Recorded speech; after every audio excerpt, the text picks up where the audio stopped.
I'm curious, is President Bongbong Marcos at all concerned that this worsening perception of corruption in the country is now starting to affect investor confidence? What steps is the administration taking to assure them that we are serious about fighting corruption? Yes, definitely. The president is really very concerned on the impact to the economy of all this noise happening. We really need to reassure the people, as I said, that the wheels of justice are turning. And sabi nga ng Pangulo natin, walang sasantuhin dito. Nakita naman natin na ang Pangulo galit na, pagod na siya, and he wants people na managot, walang kamag-anak, walang kaibigan, walang sasantuhin. Gusto niya lahat managot.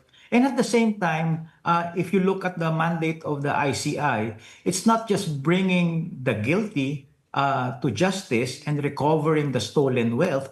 The mandate of the ICI is to recommend help fix the system para matigil na tong sistema, tong kultura ng korupsyon, no? And that is part of the mandate of the ICI. And I think if we can reassure the investing community, both local and international, that the government is doing everything it can to bring those responsible to justice, and doing everything we can to institute genuine reforms to fix the system, I think the confidence will not erode, and the economy will be pretty stable.